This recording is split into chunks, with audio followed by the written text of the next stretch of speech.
All right, everybody ready? All right, good evening. Today is May 5th. It's Wednesday, May 5th. The time is 7:03, and welcome to the Twinsburg Board of Education regular meeting. Mr. Aho, would you please call the roll? Mr. Curtis? Here. Mrs. Davis? Here. Mrs. DeFabio is absent. Mr. Felber? Here. And Mrs. Gordon? Here. All right, thank you. 4 of us are here, and would you please stand for the Pledge of Allegiance? I pledge allegiance to the flag of the United States of America and to the republic for which it stands, one nation, under God, indivisible, with liberty and justice for all. All right, Ms. Powers, just nothing, no changes to the agenda? Not this evening, thank you. Thank you. All right, now on to my president's report. Welcome, Twinsburg families, residents, staff, and all of you who are here today. I just want to start off by thanking our voters and those who showed up at the polls last night to vote for issues 2 and issue 6. It was a very good evening, very good day for Twinsburg and for the city, for their police and fire, and for our schools for issue 6. And just a little message, I will refer to my notes for this. Just one moment. Well, first of all, though, I want to thank you all again for your support in our district, and as we continue to educate our children. It's been, and what's been a very difficult year, and we wouldn't have been able to do it without the support of our staff and our teachers, our community, and our community showed up yesterday to show their support too, and for that I'm very, very thankful. During this difficult time, we never lost sight of what our most important mission is, and that's developing our student-centered learning, our student-centered education. And we do still face many challenges ahead, but it's getting better, it's getting brighter, and I see better days ahead for just our residents, our community, our district, and hopefully our country. I'd also like to extend, again, my sincere thank you to the staff for all they've done to help push this levy through. A big, huge thank you to our Blue Ribbon Committee members who had showed up at all the meetings and done so much work behind the scenes, and even like not just the committee members, but again, staff members, parent volunteers who really did a lot to get this passed for our community. And it certainly paid off, so I thank all of you for that. A few highlights I want to talk about, and one of them is our ranking in U.S. News and World Reports, and Mrs. Powers has a post on the website, so if you want a little more detail on the background, and over the past few years, that is on the website as well, but there was a report that came out on April 27th, just this year, and it released the rankings of the best high schools in the nation. And Twinsburg had ranked number 4 in the Akron metro area and number 44 in Ohio out of 872 high schools. We ranked 1,356 in the nation out of 17,857 high schools.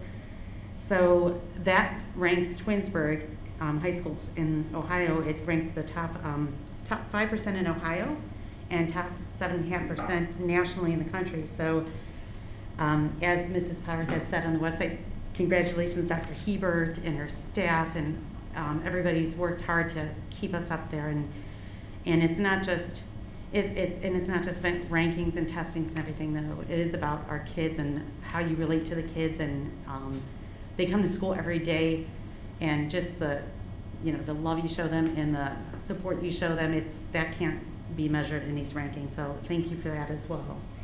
And speaking of the staff, it is Staff Appreciation Week, so I know that PTA has done some different activities for the staff, and it's I'm sure been well received, and thank you again for that. Highlights coming up, of course, prom is Friday, and I'm not sure what the weather's gonna be like for the kids, but I know they're gonna have a great time, and all the planning that went behind it, and the after prom, and it is a go this year, so that's a very good thing for the kids. We have next week, we have virtual senior awards nights, Thursday, May 13th. So that will be starting, I believe, at 7 o'clock online. So if you want to tune in, it's something really positive that we do for the students every year. And of course, graduation is coming up May 24th at, I almost said Quicken Loans, at the, not Quicken Loans, at Rocket Mortgage Fieldhouse. So I'm dating myself with some of these names. But that's coming up May 24th. And as of now, it looks like families are getting 4 tickets for graduation. That's according to the venue's regulations. But if there's, hopefully, we may have some changes to that, but we don't know that just quite yet. But it is really, we're looking forward to that. And then the day before day before graduation is going to be the senior parade through the communities, and that was a blast last year, and I'm glad that we're continuing that. We have some highlights from the schools coming up. We have some students of the month that we're going to be celebrating tonight. And I know I repeat myself, but it's one of my favorite parts of meetings. Even though it's virtually or on video, I really look forward to seeing those every meeting. And I'm really looking forward to when we can bring the kids back to celebrate them in person. But I'm going to end my president's report because there's a lot of other better things to talk about. And I appreciate for all of you who are tuning in. And that concludes my president's report.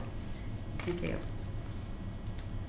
Thank you, Mrs. Davis. Good evening, Board of Education. Good evening, community members watching this evening, and our staff who is also assembled this evening to celebrate some great students from Twinsburg High School and George Dodge Intermediate School and Wilcox Primary School.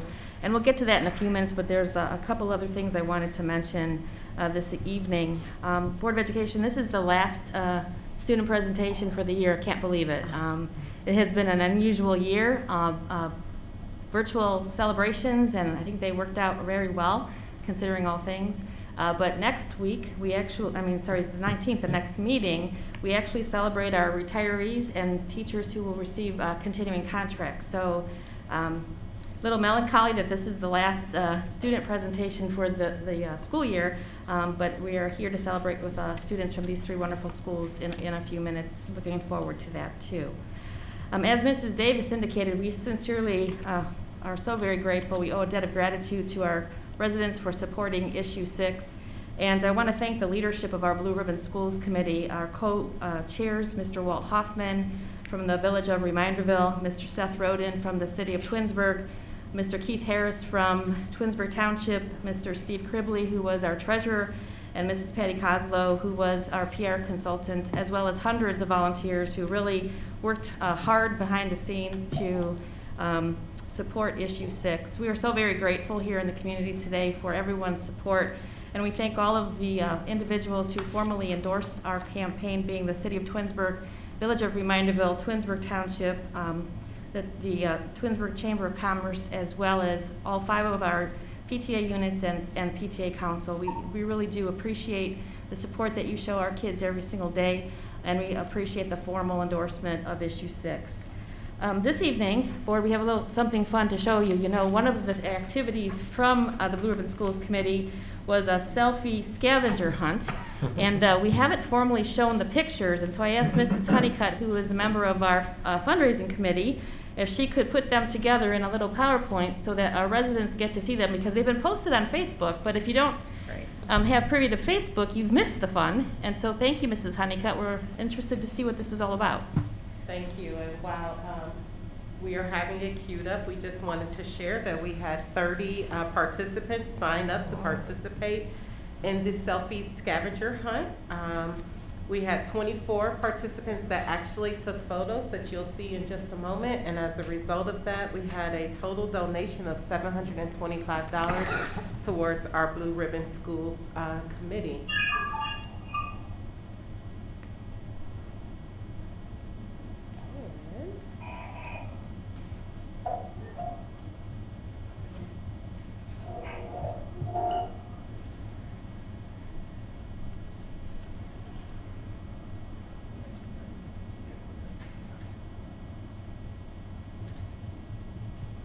Without further ado,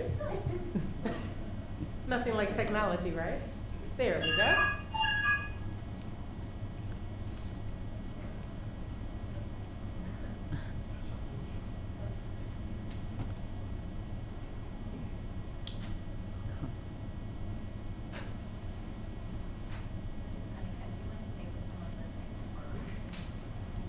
Yeah, so some of the activities were teams needed to take photographs in front of familiar locations within the city of Twinsburg and the township, as well as Reminderville.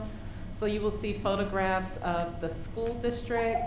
We have photographs of Reminderville's recreation center. We have historical locations around the community. One activity was to take a picture with the Twinsburg Tigers. That's one of my favorite photos there. We have photographs also supporting our police and fire, so there are photographs in front of their locations as well. We had a Girl Scouts troop that decided to participate, which was excellent.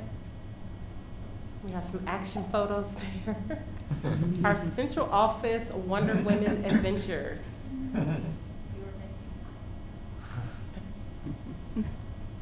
This is by far one of our favorite pictures. One of the activities were for our students to, or any of our team members, to take a picture using our technology devices. This is one of our favorites.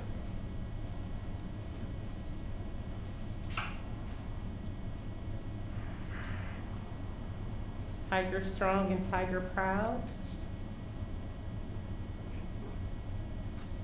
Look at that. How about that Twinsburg Tiger for you? Looks like someone celebrated a birthday while supporting our scavenger hunt. I believe that picture and that book was the book of the week at Wilcox. Yes. This year. Was it last year? Yeah.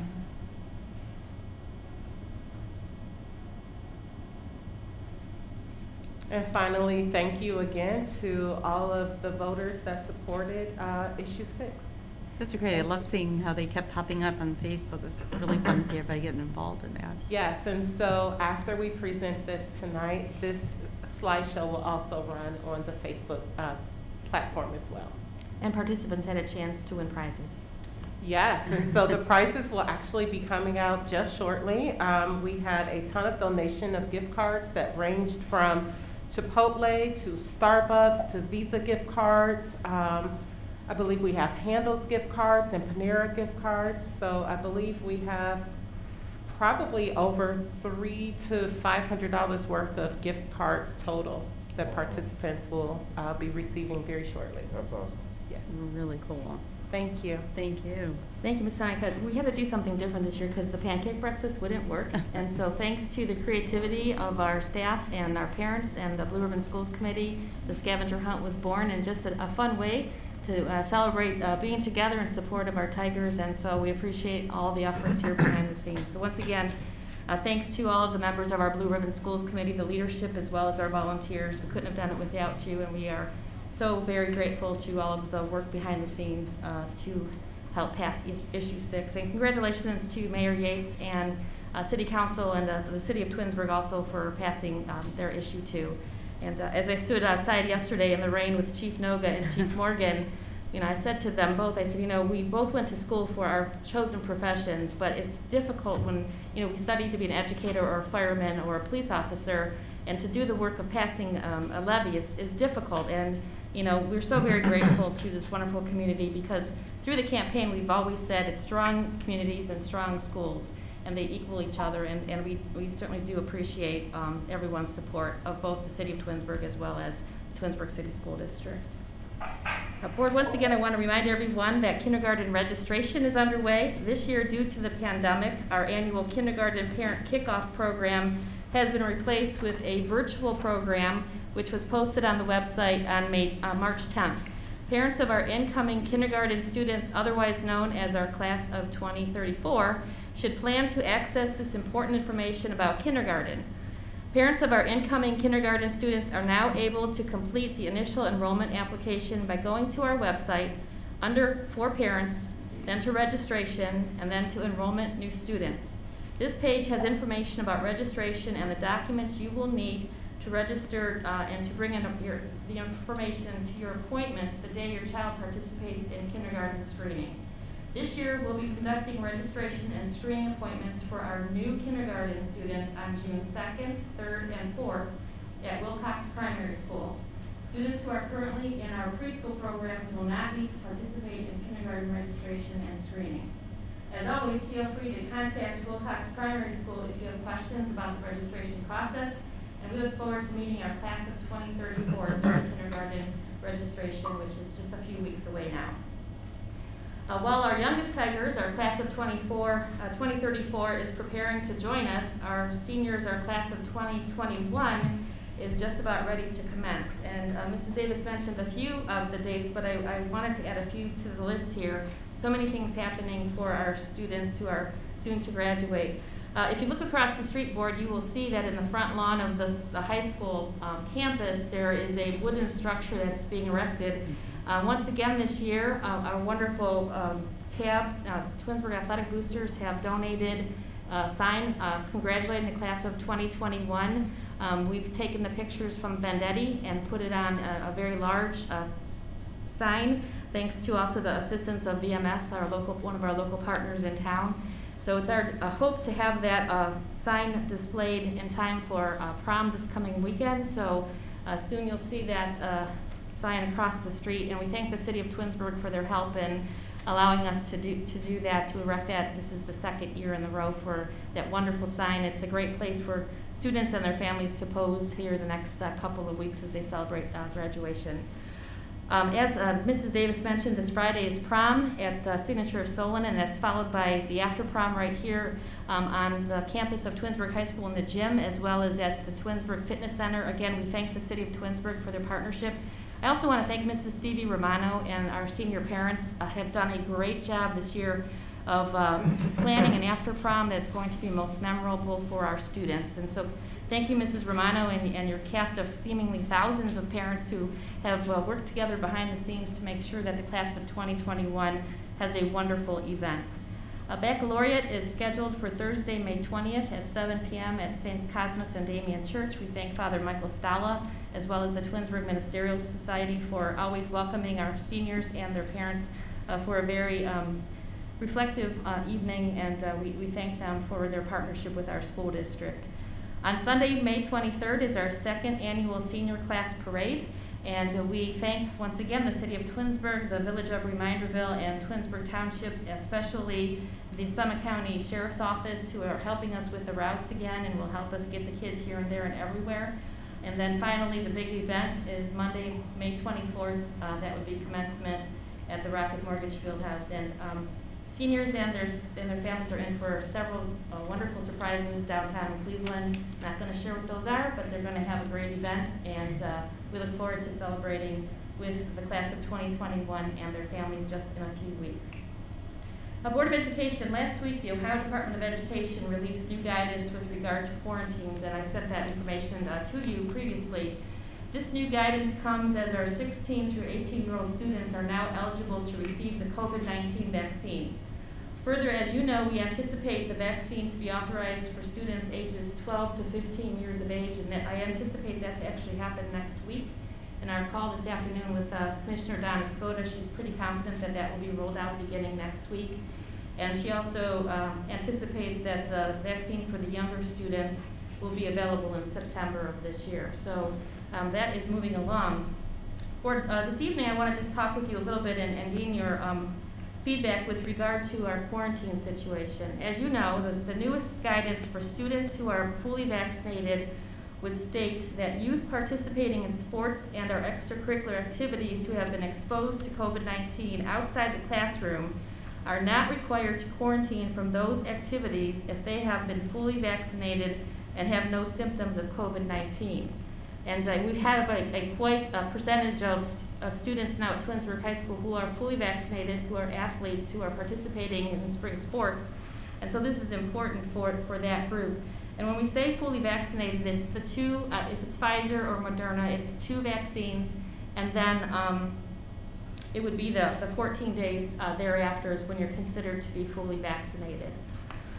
So that's from the CDC and the ODH, that recommendation. Now the next thing is a little different, and I'm going to ask you this evening, Board, for your opinion about pivoting slightly from what has been practiced this year in our school district. And this is for our students who are not fully vaccinated. Students who had close contact, and what that means is within 6 feet for at least 15 minutes, that's been our rule, with an infected person or who had direct physical contact with the person, which means a person would have coughed or sneezed nearby the other person. And this happens outside a classroom, and the student remains asymptomatic. The rule is that they are required to quarantine and must follow specific quarantine orders from their local health department. And board, as you know, we have been very consistent in our expectation for the period of 14 days for quarantine. The new rules are suggesting that the quarantine may end after 10 days since the point of exposure without testing, or the quarantine may end after day 7 if the student receives a negative test, and the test must occur on day 5 or later. So this is an opportunity to get our students back to school, back to activities 4 days, actually 7 days earlier if they receive a negative test. And since this is a change in our position, I wanted to gain an understanding from the board this evening as to whether or not you support this change. I have had a number of phone calls from parents who have seen this information and want to know whether or not the district is going to pivot slightly, moving away from the quarantines of 14 days to a period of 10 days since exposure without testing, or if a student is tested and tests negative, that their quarantine would end after day 7. So input about the change here? That's the Summit County recommendations, not the CDC, correct? This came from the Ohio Department of Education, so that is the ODH, and they are actually receiving their guidance from CDC. This is the information that I forwarded to you last week, directly from the Department of Education. Okay, I thought there was some conflict with the CDC and the guidance. No, so there's been a lot of conversation about 14 days, 10 days, 7 days, and now that we are rolling out and we're confident in our practices, I think that the health officials are allowing us to lessen the period of quarantine. And this is supported by Donna Skota. We've talked about this with her in our Wednesday afternoon phone calls. As long as we continue to be very good with regard to following the protocols of social distance in our schools, she would support what the ODE sent to us last week.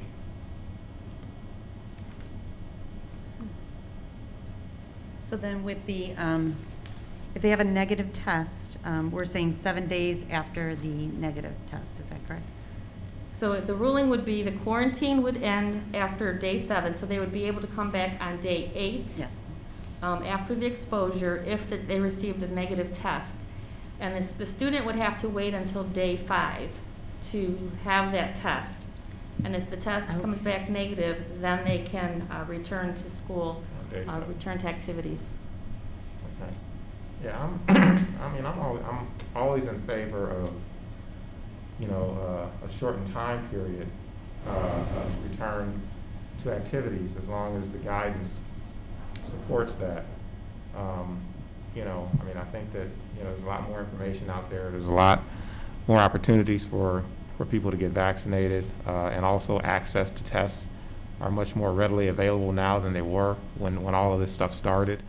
So, giving kids an opportunity to get back sooner, I'm in favor of that, so long as it's supported by the guidance, and from what I'm hearing from you, it is. Last week, I actually sought additional guidance. We had a couple of situations with one of our teams where there was a positive student, and there were 2 students on the team who were in close contact, so they had to be quarantined, but both of those students actually had received the vaccine. Right. They hadn't been cleared of the 14 days a period thereafter, and so the advice of Summit County, and they've not given us bad advice through this whole pandemic, allowed both of those students to test on day 5. They both tested negative, so they were back to school on the 8th day following that exposure of the positive student. So in that case, we've already seen that that can be done. And then the other thing, Board, is to remember that we do have those By Next Now tests here. Mhm. And in the case of the situation last week, at least one of those students' parents came up and picked up one of those By Next Now tests. So I say that in the public here this evening because that would save potentially parents some money if they need to have their child tested in this case. Right, and that's kind of what I was alluding to, the fact that we do have tests readily available, should they need to, and if they're in that situation, that it's not a hardship for them, they could get it. Correct. Okay. And then, Kathy, I'm in favor of pivoting a little bit. I'm having a hard time hearing Mark. I'm hearing you okay. But as long as Summit County's okay with the pivot, I'm okay. Thank you, Mr. Felber. and then, so with these guidelines, because I know where I work, with other school districts, they've been asking, the schools have been asking parents to have their students cleared by their physician to come back to school. With this, there's not a need for that, correct?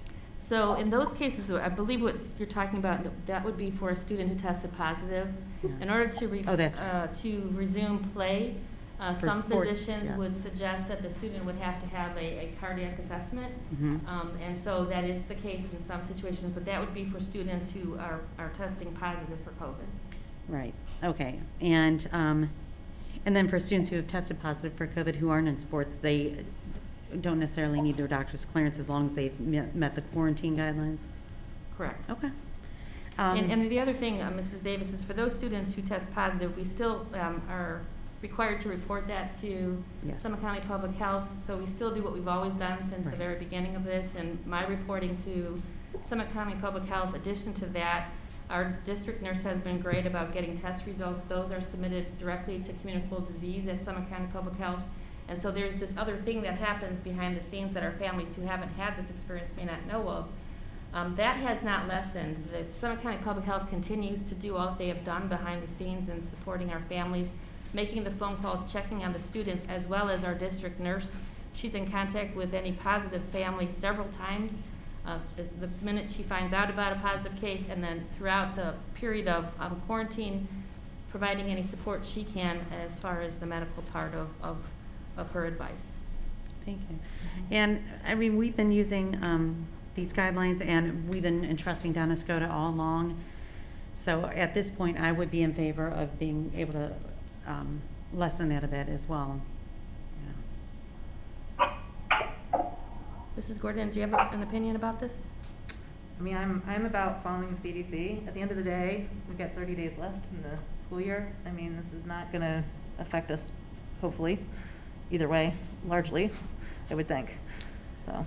Right, and if you've been watching our numbers, we've really been very limited, thankfully, in exposure at this point, so that's a good thing.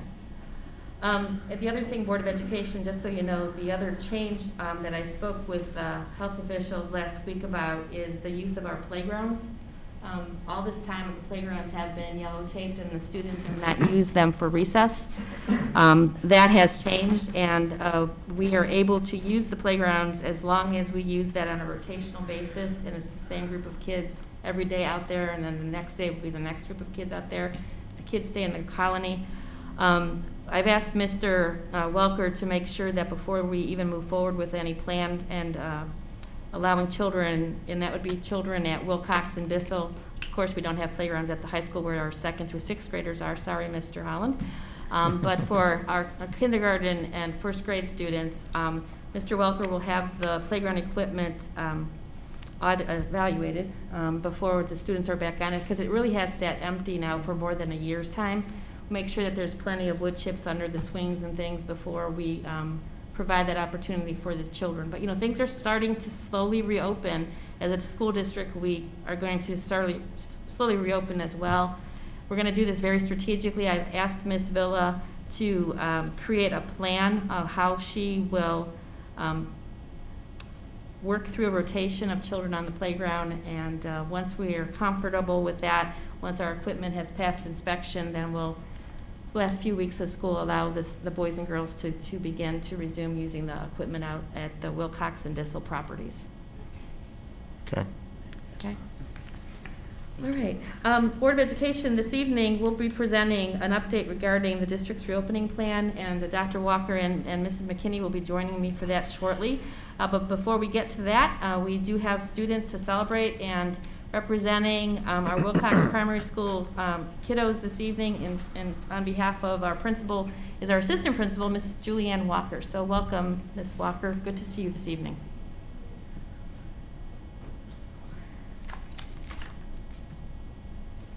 Good evening, Board of Education, Mrs. Powers, colleagues, and fellow community members. My name is Julianne Walker, and I'm the assistant principal for Wilcox Primary, and I'm assigned to the Bissell building where first grade is housed. Before I start with our presentation tonight, on behalf of Ms. Villa and the entire Wilcox staff, we would like to offer a heartfelt thank you to the community for the passage of Issue 6. It is that continued support that helps us and really makes a difference. So tonight I will be presenting to you a few students who demonstrate the qualities that are listed in our Wilcox Pledge. And those qualities are being respectful, being responsible, being caring, and being safe. And you will see students here from our preschool program, our kindergarten, and our first grade classes. They are also representative of on-campus students and virtual students. And I would also like to give a big thank you out to Robert Libness, who helped put this together for us. So again, this is just a sample of the many students that we have that help to make Wilcox rock.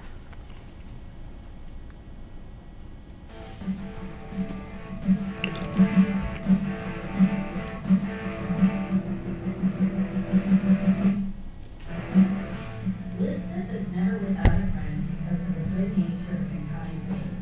She is willing to lend a helping hand to her classmates, but also takes the time to teach them new skills. Elizabeth always follows the rules and encourages her classmates to do the same. She works hard to learn new tasks and is always proud of herself when she accomplishes a hard task. It is a pleasure to have Elizabeth in our class. Ray comes to school every day, ready to put forth her best effort. Even when things are hard for her, she always persists and tries again. Ray cares about the other students in class, is a good friend, and always wants everyone around her to be happy. She is eager to please and always makes us smile. Raylan, we are so proud of you and how much you have grown this year. Aya is a great friend to all. She is always helpful to others and is caring and considerate. Aya enjoys being around her peers and always has a smile on her face. Aya is responsible, respectful, caring, and a great role model for other students. Aya has a positive attitude that shines. Great job, Aya. Since entering our classroom in February, Cole has done an amazing job transitioning from virtual learning to on-campus learning. Cole has a sweet disposition and a phenomenal personality. He always takes the time to have meaningful conversations with adults and peers. Cole's ability to show growth in such a short period of time is one of the many reasons he helps to make Wilcox rock. Way to go, Cole. Carter is a very nice and polite girl. She always gives compliments to her classmates.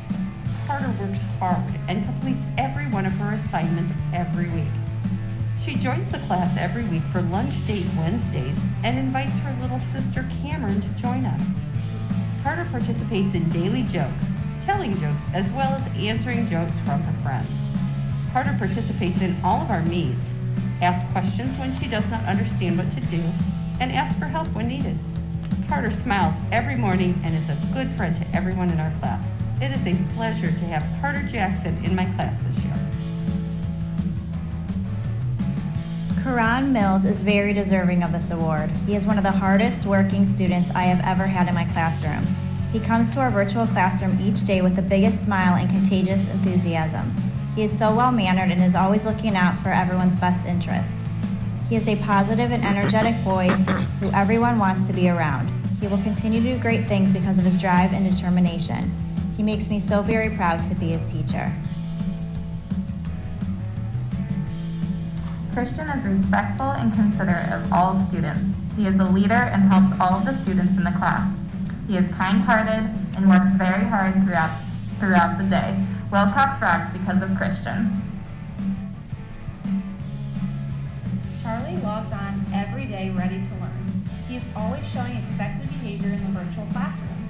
What makes Charlie a great classmate is he is always willing to help his friends out when they don't understand an assignment or if they need help with a technology problem. He is kind, respectful, and a fantastic listener. We are so lucky to have him in our class this year.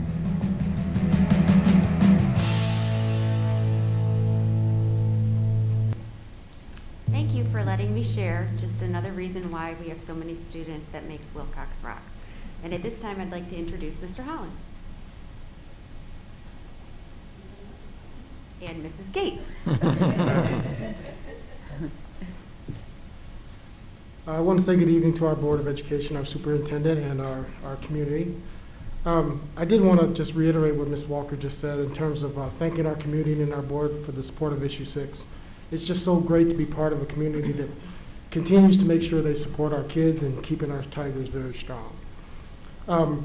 I do tell you that, I'll let you in on a little secret about Student of the Month videos. It's so different than it has been in the past. And each month we follow Wilcox, and they have such a great video. And so I go back to my team, Mrs. Huggins and Ms. Gates, and I say, okay, we got to step it up a notch. So I'm bringing Ms. Gates up with me because Ms. Gates goes, what do we need to do? What do we need to do? We're going to add to the video. We're going to add to it. We're going to do this. We're going to add more student voices. We're going to do all kinds of things. So I wanted to make sure that I had an opportunity to introduce Mrs. Gates because she takes the initiative to make sure that our videos are right each month. So I'm going to let her actually introduce our Students of the Month video for this month. Mrs. Gates. Thank you. Good evening, Board. Good evening, Mrs. Powers. I'm so excited. These kiddos worked so hard, and you're going to see a lot of virtual students. And I have to tell you, as I was going through videotaping these virtual students, they're celebrating each other. And first one I was on it, but the next one I tried to remove my face from it as we virtually taped. And I had a great idea of like, okay, we got to get the audio right. And then the fourth grader was like, oh, Mrs. Gates, I totally can help you with that. Here's what you need to do. And so our virtual students were able to remind me all of the fancy tricks that they've learned this year in their virtual world and giving me all of the tips on how I can help make the audio better. So I was really impressed with all of our students, and I am so excited, honored, and gratefully humbled by our virtual Student of the Month, as well as a couple on campus. So I hope you enjoy.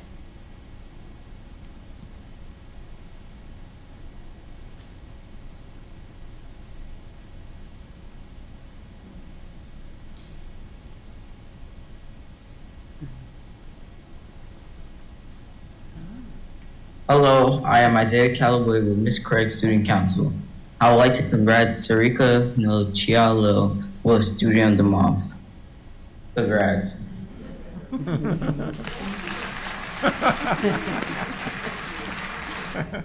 Hi, I am Sarika Naloli Chalil, a student council rep of Mrs. Craig's class, but I would like to present the Student of the Month award to Lucy Hop, who is in Mr. Park's class. Congratulations, Lucy.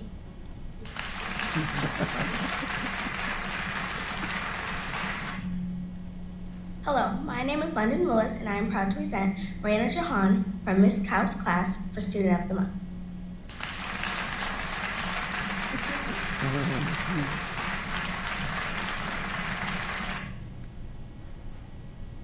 I am Raina Jahan, and I am proud to present London Willis from Mrs. Vilchek's class as Student of the Month.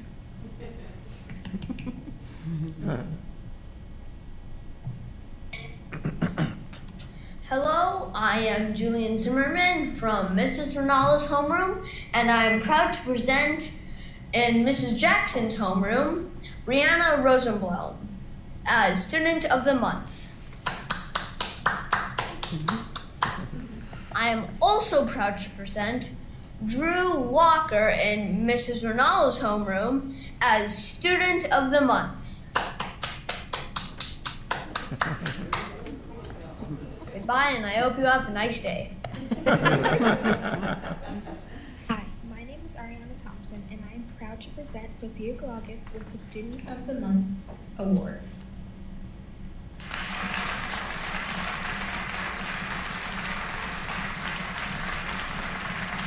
I'm also proud to present Addison with the Student of the Month Award.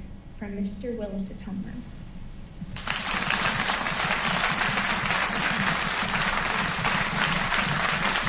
Hi, my name is Austin Rosen, and I'd like to congratulate Emily Tasson for getting Student of the Month. Good job.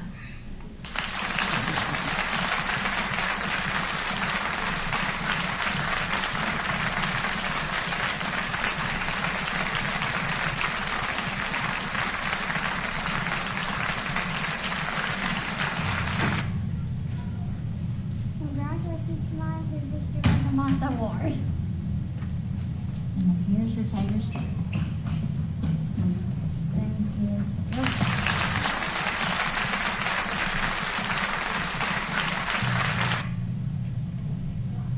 Congratulations, Miles. You are Student of the Month.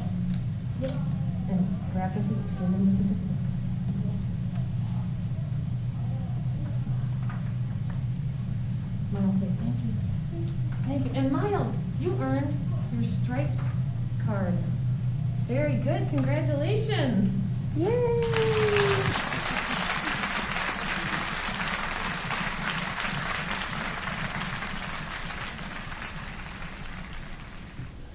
I have to tell you at the end, John, who was celebrating Miles with his device, he was, I told him, I said, smile for the picture, and he pointed to his mask. He's like, I can't smile, you can't see my face. It was so sweet. So thank you, board, so much for letting me share with you guys the Student of the Month. I know there were some parents that were so excited that I was talking to earlier today to hear that they were being presented tonight. So thank you. Thank you. So how we do, Wilcox? Not at all competitive. At this time, I want to pass the torch on to Dr. Hebert for the high school. Honestly, I thought I just had to compete with the little list of the little ones, but now You're not making it easy. dodge two, right? Okay.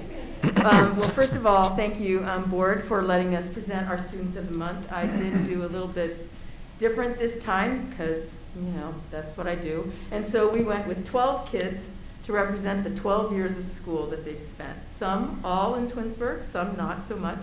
I would like to thank Casey Kirtley and his class for putting the mosh together, although I would like to point out that I had the same outfit on in every clip. And it's awesome news about the levy because that allows us to just increase the ways that we can reward our kids for the great things that they do and allow our kids to participate in giving the Student of the Month awards to other people. So now, after following all that cuteness, here's my own cuteness. Not me, the kids.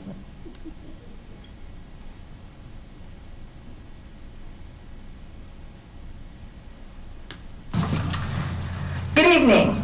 Today we are celebrating a very special group of 12 seniors for the Student of the Month Senior Edition.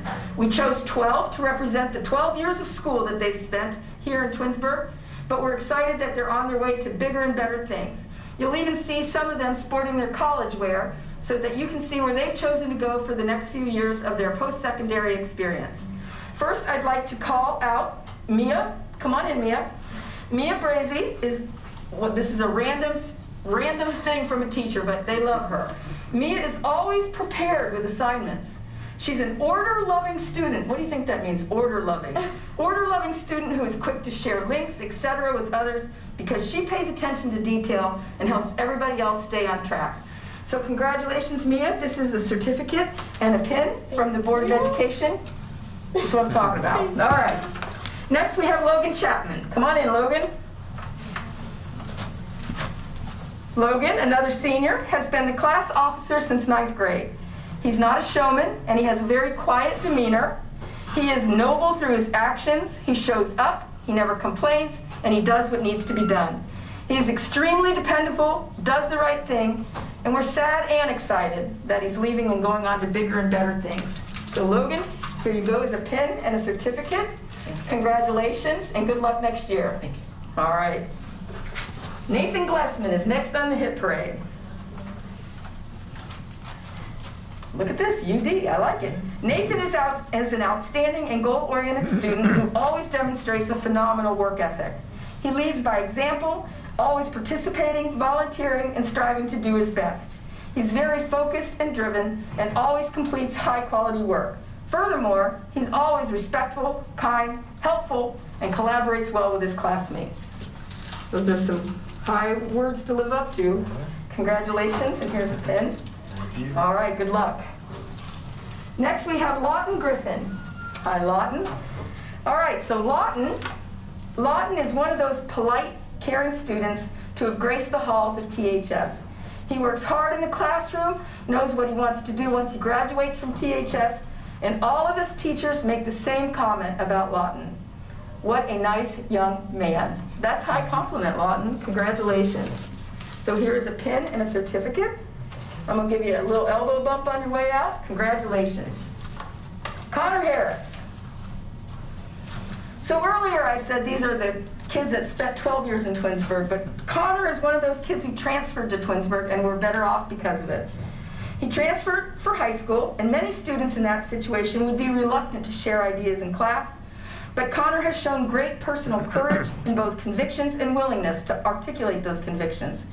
He participates in class discussion with well-considered support and thoughtfulness, and we were excited when he decided to come to Twinsburg. And we're sad and excited that he's moving on to the University of Dayton. Thank you. So here you go, congratulations. Thank you. Have a great day, life, night, right? Jacob Huber.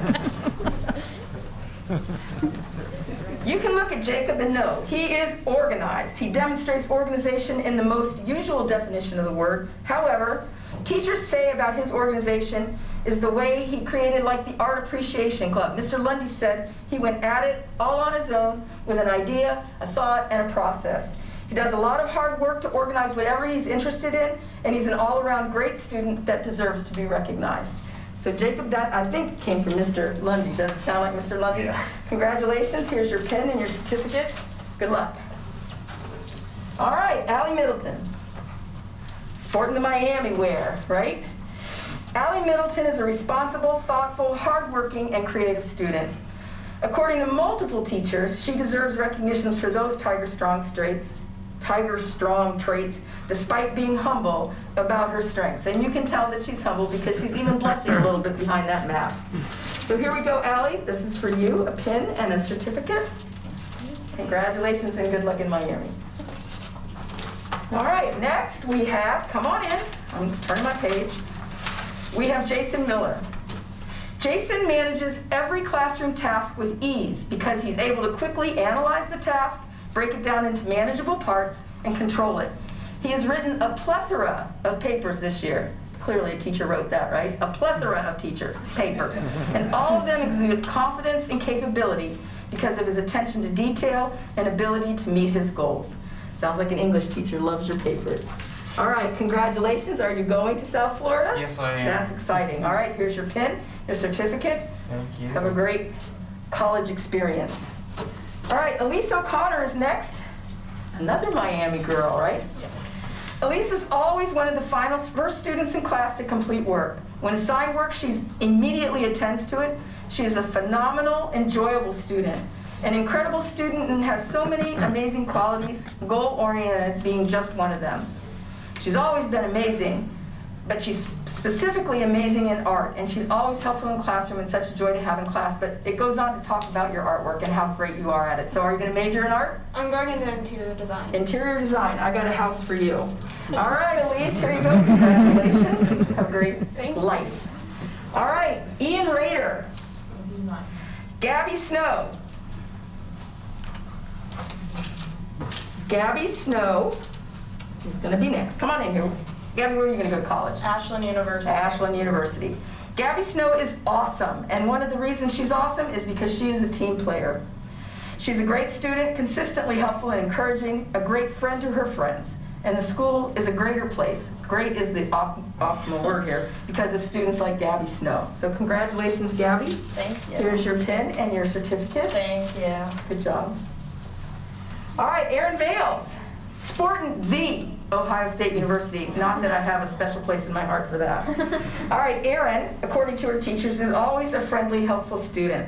She reaches out to other students for classroom activities and strives to make everyone around welcome and happy. She's not only very responsible, but also a model student in class who leads by example. Teachers say they can always count on Erin to volunteer and participate at a high level. Her work ethic and dedication to learning sets a great example, and she always demonstrates a kind and helpful attitude. I'd say those are very sweet words from a teacher or two, right? Yeah, thank you. You're welcome. Congratulations. Thank you very much. Good luck next year at the Ohio State University. I appreciate it. Although Ian couldn't be with us tonight or today, Ian is a very noble student who leads by example with his commitment to academic excellence.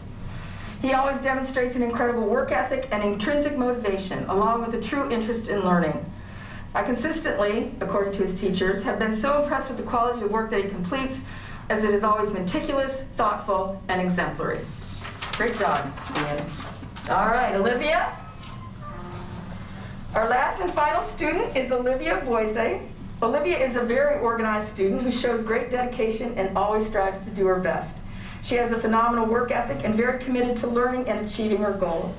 She is focused and always willing to put forth the extra effort to complete high-quality work. And where are you going to go next year? I'm waiting to hear back from the Naval Academy. The Naval Academy! Oh my God, we're so proud. All right. Congrats. Oh, see, I'm going to get ready. Congratulations. Good luck. Thank you. Thank you.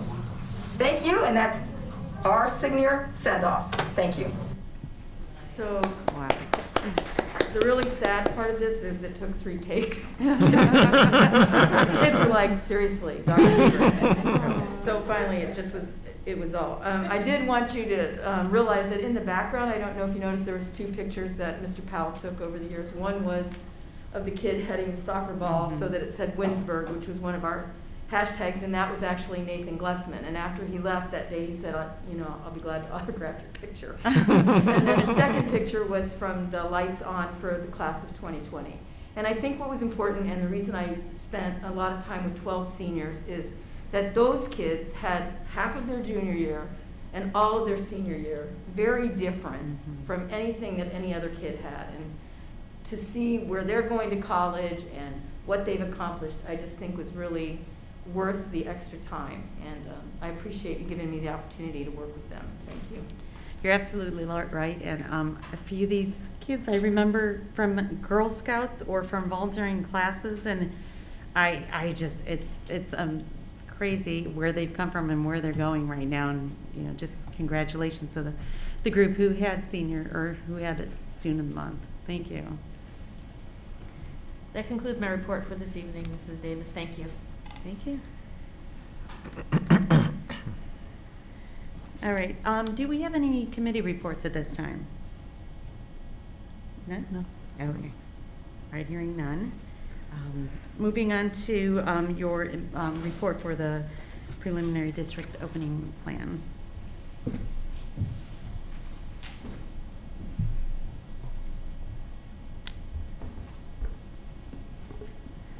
Thank you, Mrs. Davis. Board of Education, as I explained in our last board meeting, from that board meeting till this evening, members of our administrative staff have been very busy behind the scenes continuing to develop our plan for the reopening of the district for the 21-22 school year. And so this evening, I would like to present to you additional parts and pieces of our reopening plan.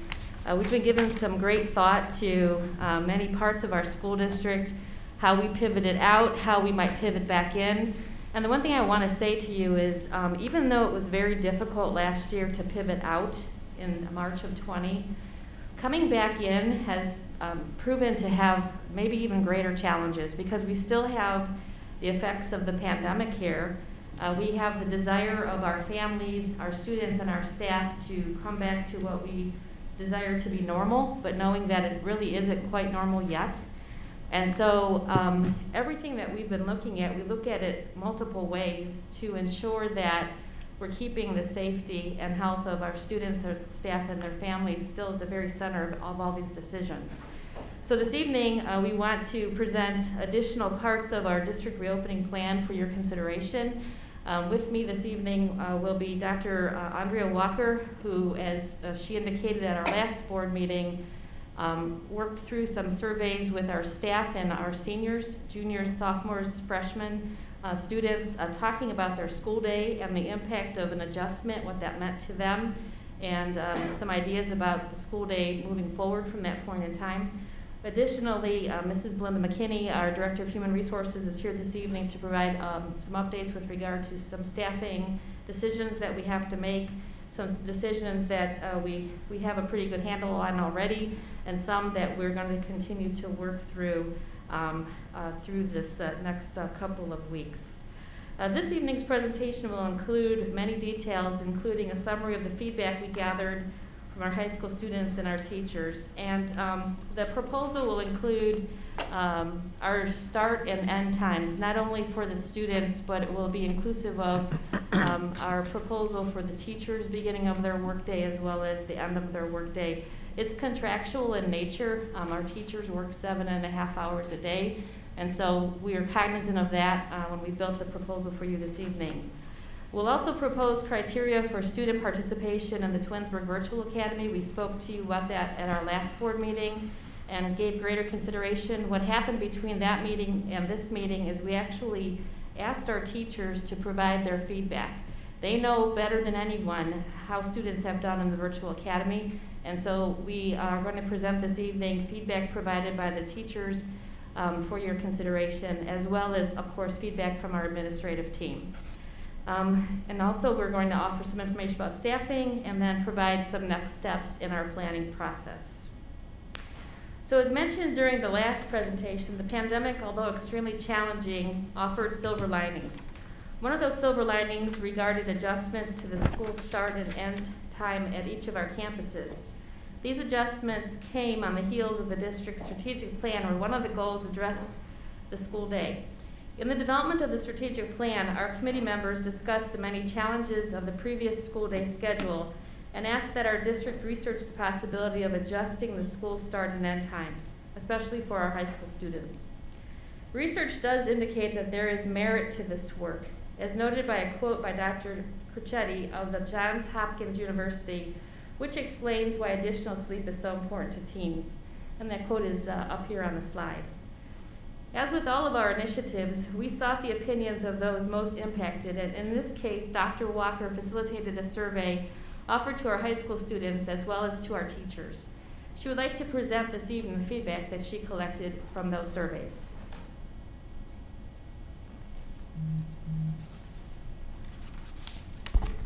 Good evening, Mrs. Powers. Good evening, Board of Education. I just would like to reiterate the why behind the reason for the survey. In the spring of 2018, we had a subcommittee of stakeholders that comprised of teachers and parents, administrators, and students to discuss a later start time, not only for students in the district, but particularly a focus was on our high school students. But overall, out of that, a theme of student health and wellness emerged, and the strategic plan helped us lay the possibility for just looking at options for our high school students, and then from that, setting recommendations. I would like to state that time is the parameter that creates all of our schedules, from what time we go to bed, what time we wake up, what time we may start our jobs. And schedules are the most invisible access point, or they're the most invisible barrier. So our goal with this today was to knock down any barrier that may be created by the time that our students may be coming in school or leaving school. Next slide, thank you. So the pandemic has allowed us to authentically explore our later start times for our students at Twinsburg High School. They started approximately an hour and 15 minutes after what they had started in years previous. And students were given a survey, and staff members were given a survey. That survey information talked about their opinions on the current schedule, benefits and concerns that they may have had. They were also given the opportunity to share their thoughts through open-ended questions. I had 602 students respond to the survey, and 227 district staff members respond, and that helped us to forge the potential pathway forward. Mrs. Powers will be back up to speak, but the proposed recommendations that you are going to hear are going to discuss the district-wide impact of starting THS later. As I stated, the schedule is the most invisible barrier or access point, and it must be noted that it's invisible, but it really does impact us all. So we took a very intentional 360 view to look at that impact, and that could be either positive or negative, and ways that we can improve the overall operational efficiency, and you will next see the input of all of our staff and students. And we thank them, first of all, because they gave so much input that had we not had all of that input from them, we would not have been able to come up with what we believe is a great recommendation for the district moving forward. Mrs. Powers? Several areas were considered when determining an adjustment to the start and end times at each of our schools. These considerations included the feedback from the surveys that Dr. Walker just noted, our parents' desire for the district to restore transportation to our high school students that played largely in these decisions that we're going to offer tonight, our commitment to transporting our private and parochial students to our residents of our school community. We also took a look at morning and afternoon session and their start and end times over at the Cuyahoga Valley Career Center. It was one of the hiccups that we recognized this year in the current schedule and the scheduling for students who participate in classes at CVCC. It was awkward and difficult for them to get class on time because of the high school schedule. So we were very much aware of that in our recommendation to you this evening. The other challenge that we had this year was with our athletic schedules and our extracurricular schedules.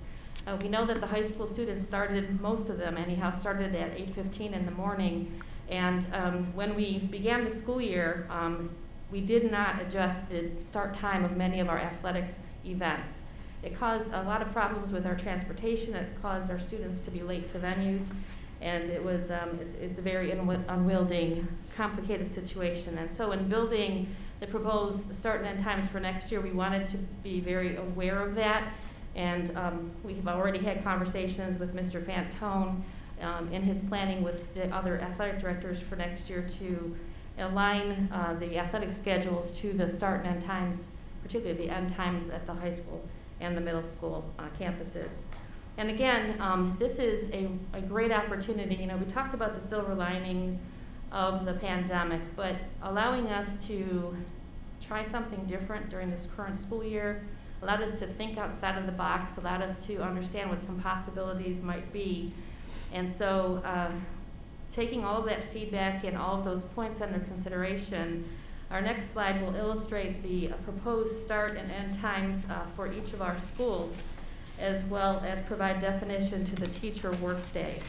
So as you can see, board, we are proposing that Twinsburg High School's teachers would start their workday at 7:25 a.m. and that the students would begin their school day first bell at 7:45 a.m.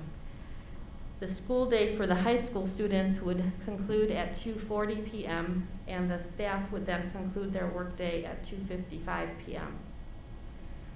As you know, in the proposal from our last board meeting, a number of sixth grade classes, six sixth grade classes to be exact, will be joining the campus of the middle school. And so in aligning schedules, it was important for our parents that may have an eighth grader and then may have a sixth grader or fourth grader or whatever, to make sure that the schedules would be aligned. So in this case, what we're offering in this proposal would be RBC and Dodge would both begin the teacher's workday at 6:45 a.m. The school day would begin at 7:05 a.m. And that's not very much of a departure from where Dodge is this year. They are one of the earliest start buildings here this year. The students would end their day on both campuses at 2 p.m. and then the teachers would conclude their workday at 2:15 p.m. Bissell would be our next building. Their teachers' workday would begin at 8:05 a.m. The students would start their school day at 8:25 a.m. The school would end at 3:15 p.m. for the students, and then the staff end of their day would be 3:35 p.m. And then Wilcox Primary would, their staff would begin their day at 8:40 a.m. School day would begin at 9. The day would end at 3:50 for children, and then the staff's day would end at 4:10. And that pretty much mirrors the Wilcox schedule for this year. They are the latest start school. and the school to conclude their day the latest. We do still have to pay consideration for the preschool at Wilcox, and so that the Wilcox preschool times may be adjusted slightly to what's being presented here. But by doing this, I think we have provided some relief to what we know is not the best situation with high school students starting so early in the morning. They used to start near on 7 o'clock. All the research that we have done, as well as the feedback, would suggest that a later start to their day is actually much better for their mental health as well as their physical well-being. So, Board, this is the proposed schedule at this time. Now, we do have to say that the teachers' start and end times can be adjusted as long as they would work the 7.5 hours. So, for example, Ms. Villa may decide that she needs the teachers to stay a few minutes later than 4:10, especially in the wintertime when buses might be delayed, traffic might be bad, or snowy conditions. So she could begin to address the beginning of the day to allow for additional time at the end, as long as their workday does not exceed 7.5 hours. Do you have any thoughts about the proposed schedule here this evening? All for it. Thank you. Appreciate it. As a mom of a 16-year-old, it's perfect. Yeah, and I really think the later start time for the high school is beneficial, very beneficial. And the end time isn't too late for some of these kids who still want to work jobs and, you know, have their activities. I mean, you talk about maybe 3:15, that might be a little bit of a harder stretch for them, but they're still getting more sleep, getting to school a little bit later, and I think that's a really good start time for this, especially for the high school students. So yeah, I definitely in favor of this. Yeah, I like. I mean, you know, this has been brought up for many years, year in and year out, and so I think that the benefit of having to shift the way that we did kind of allowed us to kind of have a trial run at this, even though that wasn't the initial goal or the impetus of having to do it. But that being said, yeah, the research, you know, definitely supports it. But you know, there's a lot of moving parts, you know, with bus schedules and things like that, which we would have had to do, and I think that was one of the primary impediments to not doing this sooner, because of all of the things that needed to happen in order for us to accomplish that. But now, since we've done it, and I think that, you know, parents have kind of gotten used to this shift, I think transitioning to something new like this is much more easy to do. So I'm definitely in favor of the later start time as having a high schooler myself. And I think that moving forward, I think our parents will appreciate this a lot more as well. Thank you, Mr. Curtis. Mr. Felber, did you have any comment? No, I concur with my colleagues. I know the high school in particular was many, many years in coming. And, as long as it can work out, I'm in favor of it.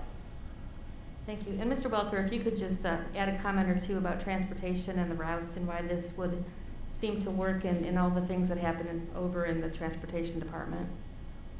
Oh, sure. So with transportation, we've spent a lot of time looking at quite a few scenarios. Having grades 4 through 8 being done earlier certainly helps, as far as we're looking at 4 runs, and the first 2 are extremely full runs. The one for grades 4 through 8, and then the high school combined with private schools. The next run has a number of private schools as well, in addition to Bissell, and then wraps up with Wilcox. So provides us also with some buses at the end of the day to support some of the extracurricular activities too. So by getting the 2 fullest runs done early, so there's quite a few advantages from a transportation standpoint too. And we want to thank Chad and Mark Desmond and Tracy Abbott. They've run multiple models to try to find the solution to this very big puzzle. We transport a lot of students, not only ours, but the private and parochial schools and the kids that go to CVCC. Lots of things happen on any given day with transportation. So they were very influential in helping us build this proposal. We believe that this will work, and we appreciate your consideration of this evening. Well, one of the other things that I also wanted to mention, I'm sorry, but I know that there's been a lot of work, which often we don't mention, is the counselors and the building schedule that you need to do, and the adjustments, for the student software system to make sure that aligns with, reporting and so forth and so on. It's not easy. It's a pretty arduous process. So I know they had to do the year prior to make this happen, and so I just wanted to make sure that I acknowledge that as well. Absolutely. Everything has to align with each other if it doesn't work otherwise. So you're absolutely right, Mr. Curtis. Thank you. The next part of our presentation talks about the proposed criteria for enrollment in the Twinsburg Virtual Academy Board. As you know, the last time I addressed you, we were still waiting to hear whether or not we would be able to actually even provide this option for our students. In a conversation just last Wednesday with the Alliance for High Quality Education and the lobbyists that work on our behalf, this is still a point of contention in Columbus, and so I still don't know as of today whether or not public school districts will be able to provide a virtual academy option. However, we're going to move forward as if we can, and we are going to soon ask parents to declare an option for next year as if we will. But I'll be clear in sending out that survey to our families to allow them to know that unless we have permission, we won't be able to move this forward. But if we do, we wanted to establish some criteria for enrollment, because this year we have had some challenges with some of our students who are enrolled in the Twinsburg Virtual Academy who are struggling academically because of attendance issues and really not necessarily being motivated learners in that virtual platform. I shared the statistics here the last time, but I think it's important. And so by example, currently we have 56 Twinsburg Virtual Academy students who are placed on attendance intervention plans. And 4 of those student cases are forwarded to the Summit County Juvenile Court for truancy purposes. That's pretty significant when you're talking about, students in our community. And so what this tells us is that we have some families that are really struggling in the virtual academy. So we wanted to establish defined criteria for our students to participate in the Twinsburg Virtual Academy. As I mentioned at the beginning of this presentation, since the last board meeting, we have asked for the feedback from our teaching staff as well as our administrators. And what we're going to provide this evening is some criteria for you to consider and discuss. We think that it will provide some pretty good evidence as to whether or not a student might be successful learning in the virtual platform, and we are interested to hear your feedback this evening. First of all, students with 72 or more hours of absence without an excuse during the 2021 school year would be considered habitually truant and would be disqualified from participation. And or students who have been absent 2 days per month for 9 months during the 2021 school year, that's actually considered to be chronically absent, and that's defined by ESSA. We actually have to report that in our reporting system. So we would suggest that students who fall under the attendance situation as noted on the screen would be disqualified from participation. And I say that there will be extenuating circumstances that you'll see later in this presentation, because every student has their own circumstances, and sometimes students' attendance and sometimes even mostly for the most young children here, it isn't the child's fault. Sometimes it's a family situation that we must consider. Further, students would be disqualified if during the current year they earned D's and or F's in 2 or more subjects during 2 or more quarters of this year, and or their grades lowered by 2 letter grades in 2 or more subjects for 2 or more quarters. And so, Mr. Curtis, this addresses the concern you brought up at the last meeting that we do need to take a look at the academic profiles of our students this year, not just our virtual academy students, but all of our students, and use that as one metric to determine whether or not participation would be appropriate for them for next year. One of the things parents might be thinking while they're at home watching this presentation is if they have the youngest students in the district, we don't give letter grades at Wilcox. So you'll see here in a minute some of the other considerations that we will have on a rubric which would provide teacher feedback. Again, it's really important to go to folks who have the best experience with our students, and that would be the classroom teachers, our school counselors, and our principals. And so we are going to develop a rubric which would seek feedback that would be completed by the students' team. The feedback would provide a profile about the student's success during this current school year, and as the rubric, these are some of the questions that would be included on the rubric. Now, first of all, did the student attend school regularly? And we already told you what the attendance disqualifiers would be. That would be part of this rubric. Did the parent communicate with the school about all absences? In some cases, we are having some difficulty with parents letting the school know if their student's not going to be in school, whether that's in school on campus or if they're going to be absent from our virtual academy classes. Did the student complete independent work? Would be an important qualifying characteristic. Was the student's work completed and submitted on time and completed properly as evidenced by the teacher's marks in progress book? Did the student make academic progress during the current year? Was the student punctual and ready to learn? And teachers will tell you that sometimes when they begin their virtual academy classes, they start the class for the day and the student just isn't there. Or they're there and their avatar's up and the teacher doesn't see the student themselves.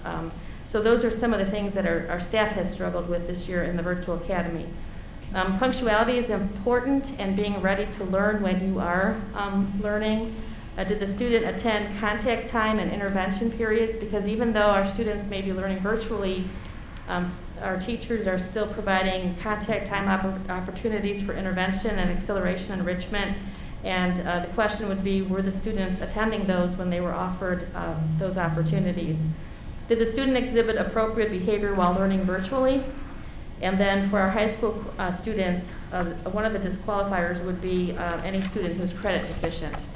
As Dr. Hebert will explain to you if you ask her the question, we just talked to her this morning about this. Once you get behind at the high school level, it is really hard to dig out of a hole. So any student who's credit deficient would not be considered eligible for the academy next year. Moving on, we recognize that not all students are the same, and some students have learning challenges, and some students have IEP teams and 504 teams, and so in those cases, we would be asking those teams of teachers to provide some feedback with regard to qualifications for those students to continue learning in the virtual academy, as well as information provided by the attendance intervention teams.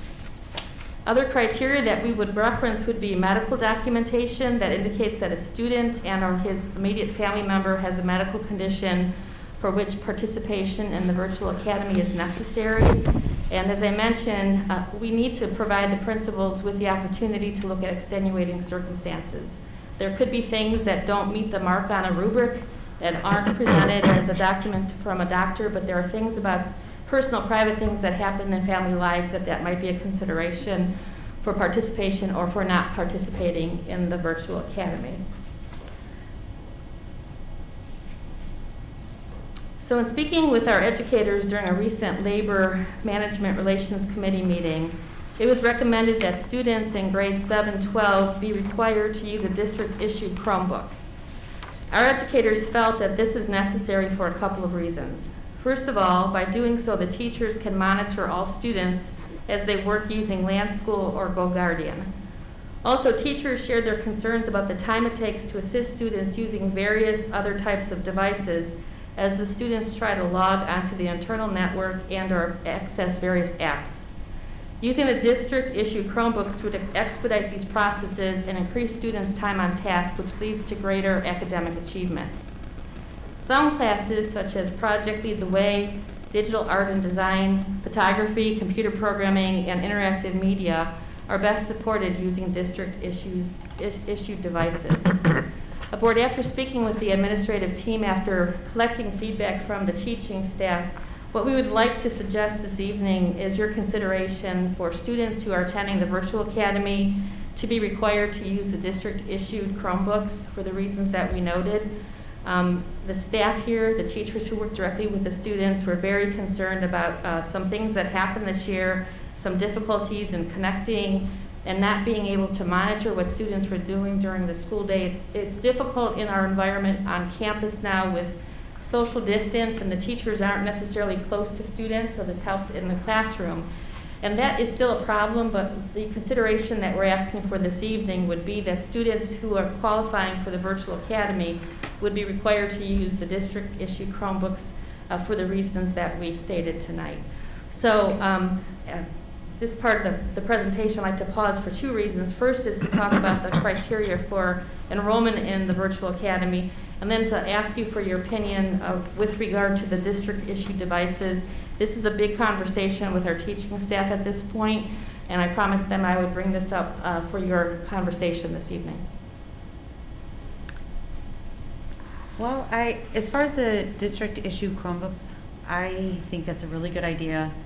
I'm just, well, my daughter, is senior, we had our own Chromebook, and thank goodness we didn't have too many issues. My son has district-issued one, but there were a few times where she had difficulties, and actually I think we ended up going with the district-issued one after having issues last year, as I recall now. But yeah, you're stuck. You can't do something, and you need a repair, or I mean that could put you behind. You know, if you even miss one class because of that. And then of course just the monitoring of what the kids are doing, or while they're taking class, like are they watching something else on another screen or window or something else, and not being in tune, and not being able, or the teachers being able to know that. I would be in favor of using the district issue Chromebooks. Yeah. For the virtual academy students, Yes. just to clarify on that? Yes. Thank you. Yeah, I would also be in favor of district-issued Chromebooks for the virtual students. Kind of really having a really deep level of understanding of a lot of the controls at a district level that you have with a district-issued Chromebook, being on the district's Google console, also having GoGuardian. There's a lot of good filters out there, but it does allow you to kind of prevent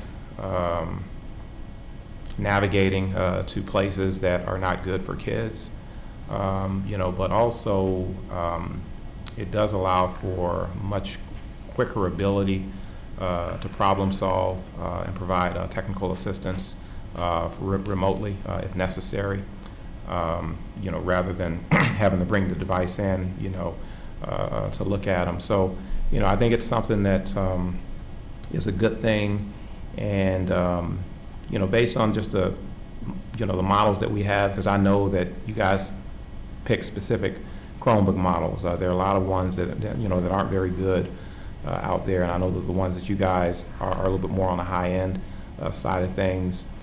So the durability is there, the performance is there, and I just think that it provides a greater opportunity for things to be monitored, and also for just better upkeep of the devices themselves. Thank you, Mr. Curtis. Mrs. Gordon. I support all of the criteria to participate in Virtual Academy. I think it was well thought out. I'm a hard no on the requirement of the laptop or the Chromebook. I think it's kind of an overstep to require the parents to do that. I think we had performance requirements this past year.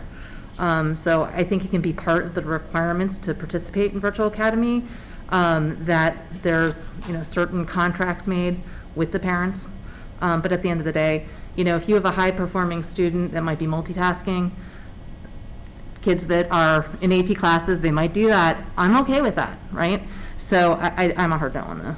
Okay, but you do approve? I approve of for the everything criteria? other than the Chromebook. Okay, thank you, Mrs. Gordon.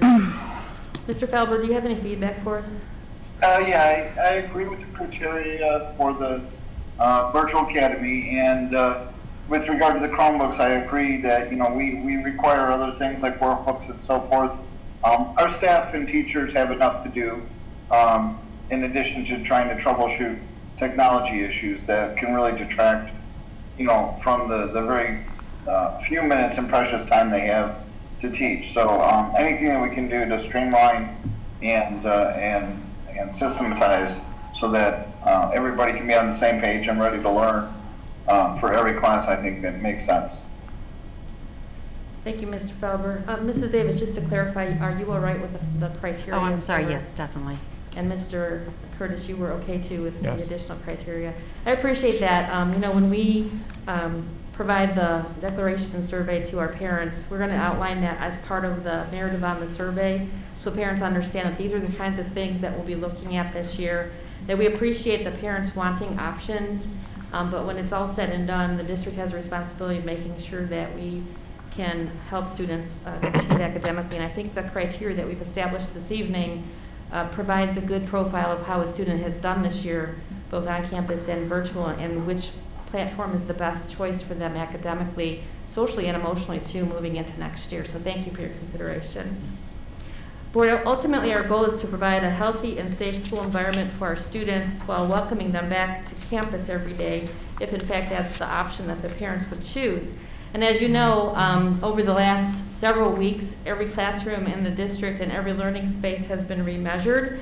I want to thank Mr. Welker and Mr. Brunton for once again going through the chore of ensuring that we understood what the measurements are in each of the classrooms.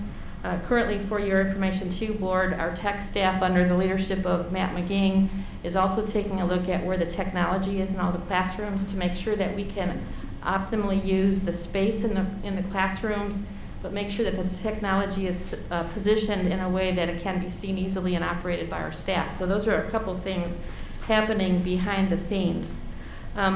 As we mentioned earlier, and this is a really important part of our plan, as we mentioned, Dodge continues to challenge us with space, and we understand that we would like all of the 4th, 5th, and 6th graders back on the same campus, but unfortunately, if we are going to use the 4-foot measure between students and the 4.5-foot measure between students at the high school level, we would not be able to put all of the 6th graders back at the Dodge campus because it's more than just general classrooms. We have all of the special ed classrooms, we have all of the intervention classrooms, we have, you know, all of the auxiliary services we provide, and all those specialists need room to work with the students that are under their care.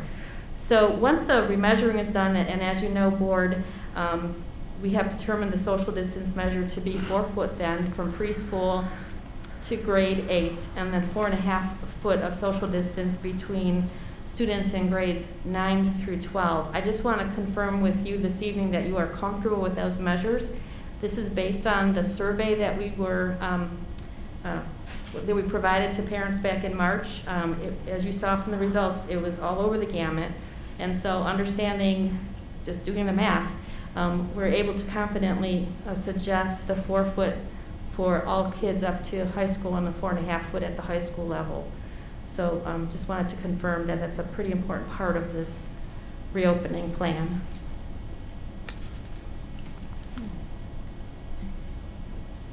Well, this is the best way to get our students in to a more to a daily classroom and get them on campus. And yes, the 6 foot worked for us this year, and we were able to have our, though hybrid, we were able to have them in from the very beginning of the year, and where other schools, they're in, they were out, they were all out, and then all in late in the year.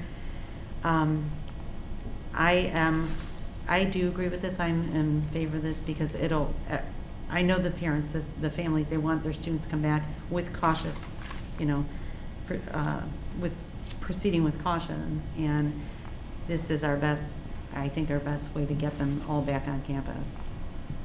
Thank you, Mrs. Davis. Mrs. Gordon, are you okay with the 4 and the 4.5? Yes. Thank you. Mr. Curtis? No, I concur. Mr. Felber?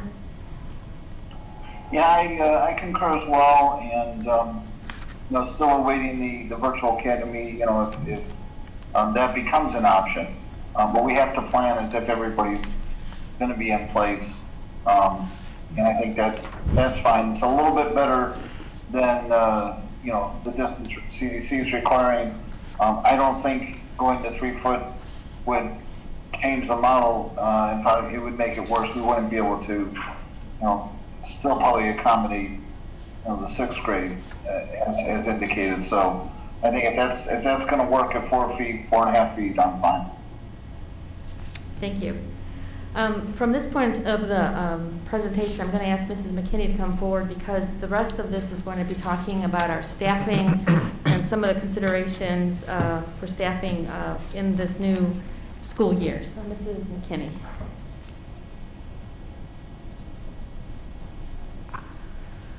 Good evening. Given our anticipated on-campus student enrollment and with social distance measures of greater than 3 feet but less than 6 feet, the following school realignment plan was recommended for your consideration during the last board meeting. The plan: Wilcox Primary School, preschool and grade 1. Samuel Bissell Elementary School, grades 2 and 3. George D. Dodge Intermediate School, grades 4, 5, and half of grade 6. R.B. Chamberlain Middle School, grades 7, 8, and half of grade 6. Twinsburg High School, grades 9 through 12.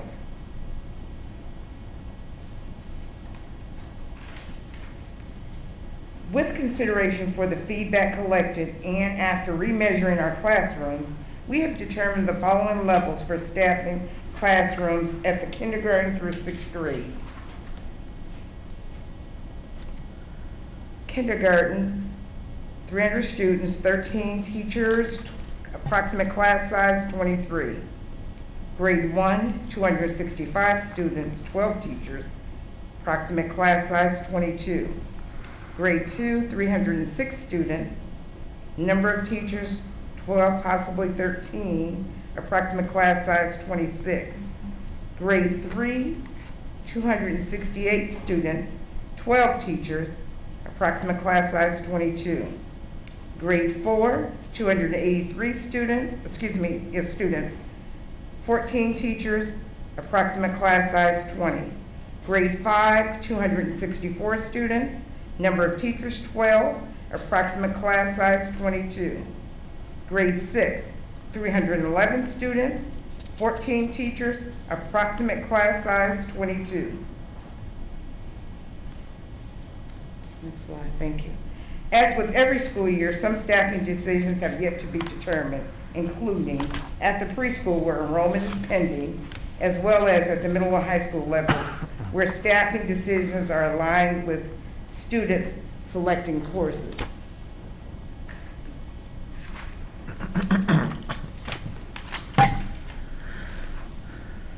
Further discussion regarding staffing levels will be made once our parents declare their children's school options for the 2021-22 school year in the declaration survey. And finally, we need to finalize staffing decisions regarding our long-term substitute teachers, quarantine support teachers, lunchroom playground assistants, as well as janitorial staff.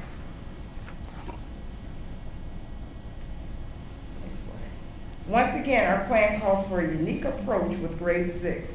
Thus, there are specific considerations regarding this grade level. Determination of assignments for 6th grade staff. 6th grade parent survey will be sent out by the school and will address learning styles and teaching styles. We need to develop student assignments ensuring equity in assignment and programmatic offerings on both campuses. So we want to ensure that whether the 6th grade student is on the Dodge campus or the RBC campus, their programs and offerings and their experience is the same. That's very important. Further considerations. Of course, we must remind each other that we continue to operate in an evolving COVID-19 landscape, which has implications for our district. This means that although students may be returning to their traditional grade bay campus, we still must continue to operate in a pandemic, meaning COVID-19 health and safety protocols will remain in place for the foreseeable future. We need to right-size the staff, meaning ensuring that we have the adequate number of staff members employed to assist our students as the 2021-22 school year gets underway. Transportation routes need to be finalized for next school year. School schedules, including master schedules and the specialist schedules, will now need to be developed. breakfast and lunch programs, including plans for social distance and demasking while students enjoy meals, will soon be finalized. And a logistical plan for the relocation of staff and supplies will be introduced to our staff members within the next week so that they can begin planning. Next steps. Prepare logistics plans for realignment of schools. Communicate the 2021-22 district reopening plan to school community via Blackboard Connect message from Mrs. Powers. Parents determine school option for 2021-22 in May of 2021. Virtual academy will only be an option if allowable by the Ohio legislatures, and we're still waiting on that decision. That concludes this portion of the program. Do you guys have any questions?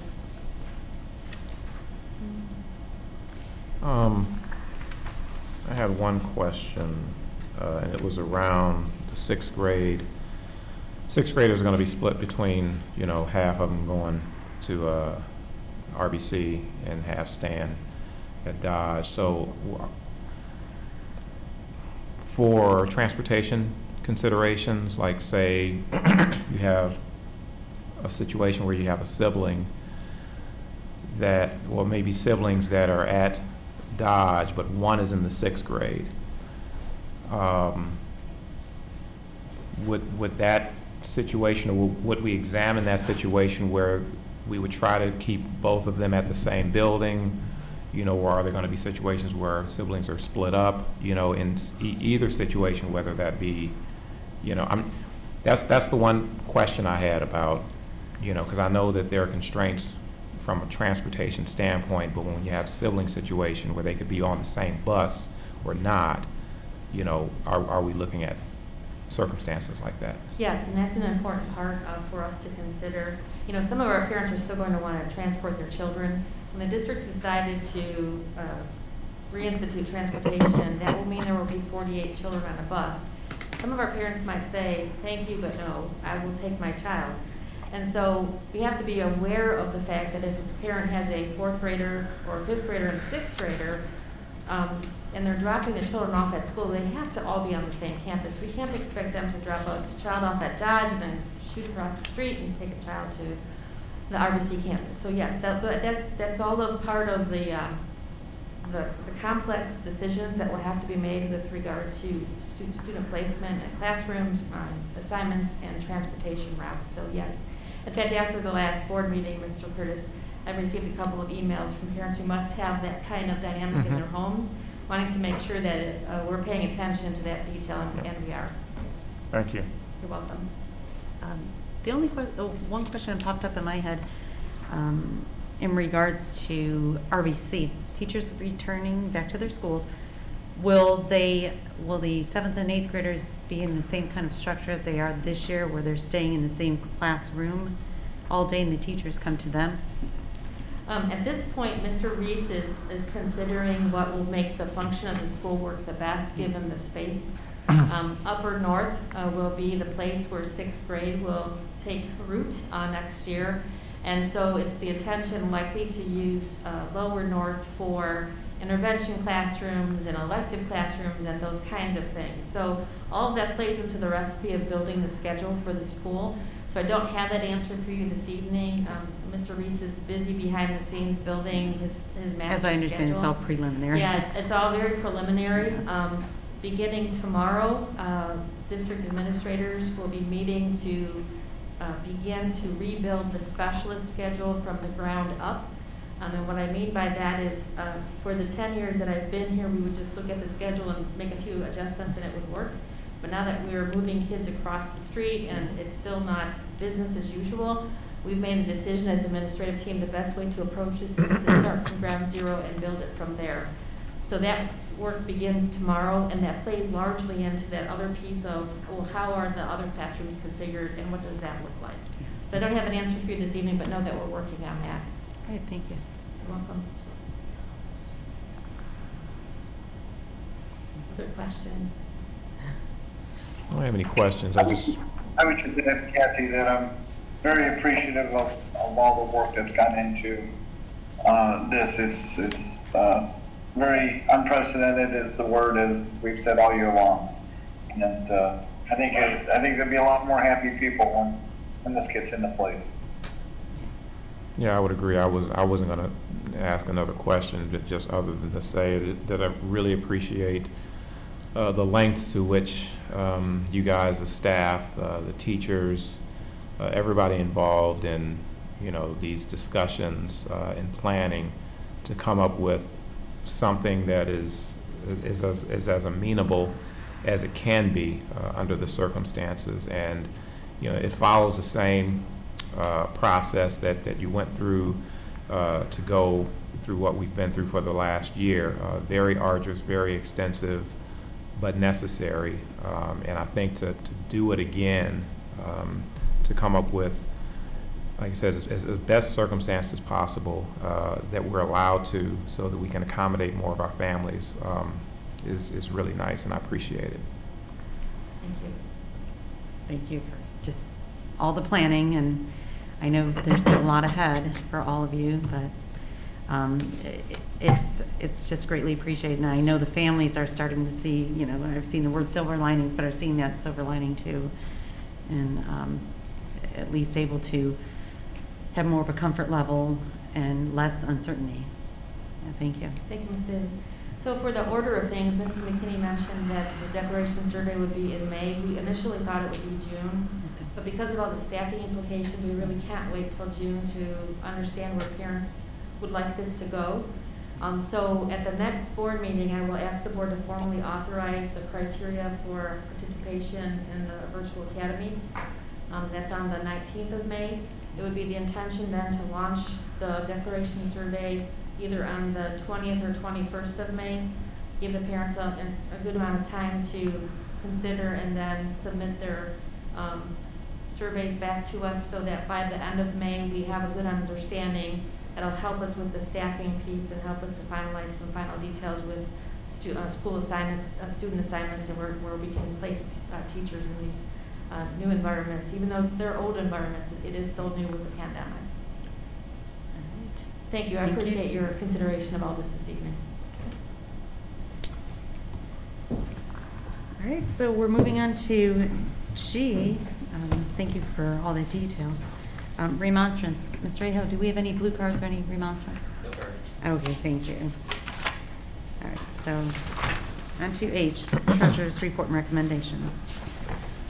Resolved that the Twinsburg Board of Education approves the following meeting minutes, regular meeting of April 7th and April 21st, 2021, as sent to the board under separate cover.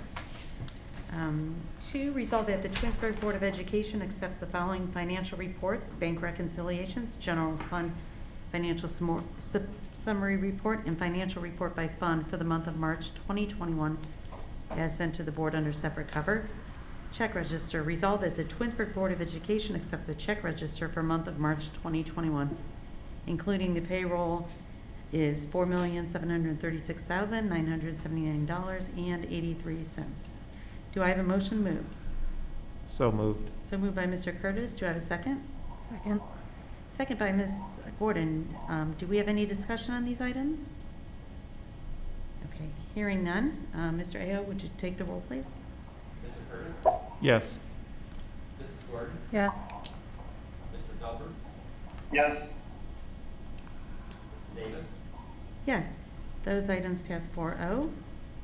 And moving on to action items, personnel. Resolved that the Twinsburg Board of Education accepts certificated licensed personnel and/or contract recommendations detailed in the attached exhibit as per the dates, terms, and other applicable conditions specified, pending or satisfactory ORC background checks. And 2, resolved that the Twinsburg Board of Education accepts the classified personnel and/or contract recommendations detailed in the attached exhibit as per the dates, terms, and other applicable conditions specified, pending satisfactory ORC background checks. Do I have a motion to move, please? So moved. So moved by Mr. Felber. Do I have a second? Second. Second by Mr. Curtis. Any discussion on these items? Mrs. Davis, as you see, for consideration this evening are a number of administrative contracts for renewal. Yes. this year has been unusual, and the leadership of the administrative team has been just phenomenal, in my opinion.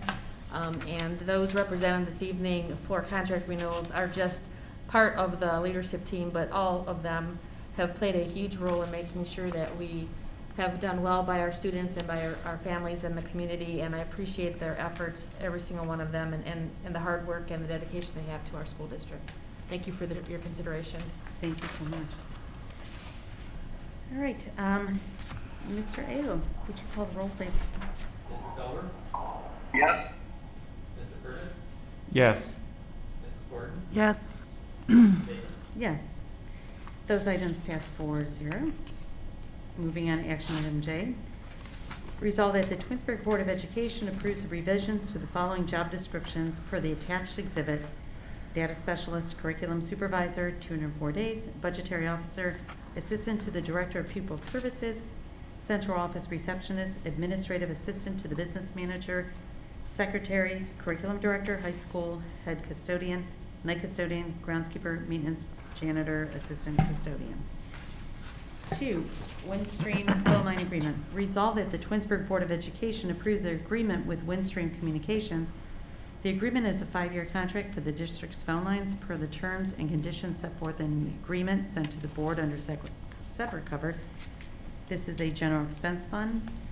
And 3, employment contract renewal treasurer. Resolve that the Twinsburg Board of Education approves the employment agreement for the treasurer, Martin Aho, commencing August 1st, 2021, and expiring July 31st, 2022, as sent to the board under separate cover. Do you have a motion to move? So moved. So moved by Mr. Felber. Did I hear a second, Mr. Curtis? Yeah, I'll go second it. Okay, second by Mr. Curtis. Any discussion? All right. Hearing none, Mr. Aho, would you call the roll, please? Mr. Felber? Yes. Mr. Curtis? Yes. Mrs. Gordon? Yes. Mrs. Davis? Yes. Those items pass 4-0. And miscellaneous. Anybody have anything for miscellaneous? Yeah, I know that you mentioned it in your president's report, Staff Appreciation Week. I just kind of want to, reiterate that that it is Staff Appreciation Week, and I know that there are a lot of things going on throughout the district, and different buildings are doing different things for their staff, but it truly is, I think, more special now than ever, having been doing and performing your jobs under the circumstances, and really keeping your nose to the grindstone, and staying as positive as you possibly can. I know that there have been a lot of difficult days, a lot of difficult nights, where you wonder, when is this going to end, or how long can I possibly continue, doing this under the circumstances. I know that for many people, their mental health has been challenged, and even their physical health has been challenged in some capacities. And so Staff Appreciation Week in a normal year is one thing, but during these difficult times, I think that it becomes much more significant for me to acknowledge how important our staff are for this district. Without them, we wouldn't be able to accomplish or execute many of the things that we talk about. And more importantly, our students wouldn't be able to receive the level of education that they have, and the level of care that we've given them. So I wanted to speak to that. I also wanted to congratulate our graduating seniors. This is the big week for them. I know they're very excited to have a prom. And, be as normal as possible, because I know that the seniors of the previous year did not have an opportunity to have this experience. So I think it's very special for them. Also to have an opportunity to have an after prom. I will echo what Mrs. Powers said about Stevie Romano and all of the parents that have been involved in the after prom committee. It has taken a lot And she's worked with a lot of the area businesses where they've donated a lot of items, time, and energy to make this experience the best that it can possibly be. So kudos to the class of 2021, and I wish them all the best. And last but not least, I really want to express my sincere appreciation for the communities of Twinsburg Township, and of Reminderville for, again, supporting our renewal levy and levies passed as well. It really does speak to the level of support and commitment that our residents have, and the level of confidence that they have in this school district, because they come here and they entrust the district and they entrust their children to the district because they know that they're going to get a great education. And you do that by passing a renewal levy.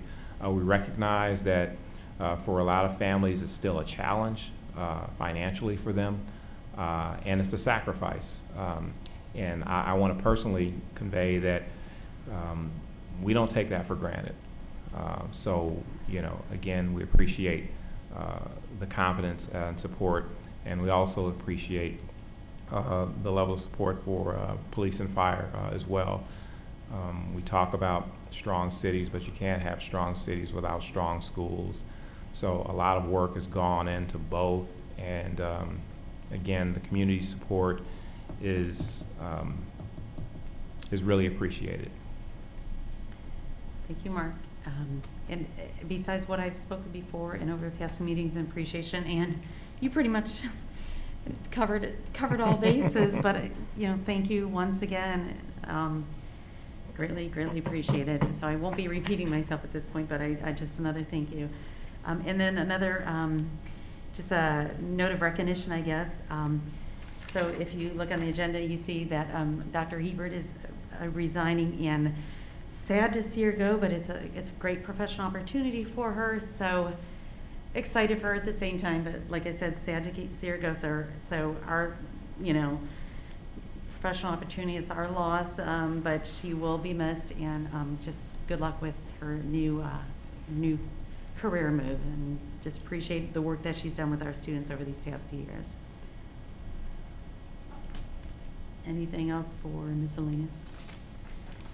All right, so let me get back to that. At this time, there is a need for executive session, and I'm going to read that the Board of Education enters into executive session, it looks like 8:56, to discuss employment and compensation of public employees as per Board of Education Policy 0166A, and to review negotiation sessions with public employees concerning their compensation or other terms and conditions of employment as per Board of Education Policy 1066E. Do I motion move this? So moved. So moved by Mr. Curtis. Do I have a second? Second. Second. Mrs. Davis, if I could just note that. Oh, I'm sorry. The board policy is an error. It's 0166, and it's my typo. I did read that the wrong You way read too, it the didn't right I? way, and it's written wrong here, so my apologies for that error.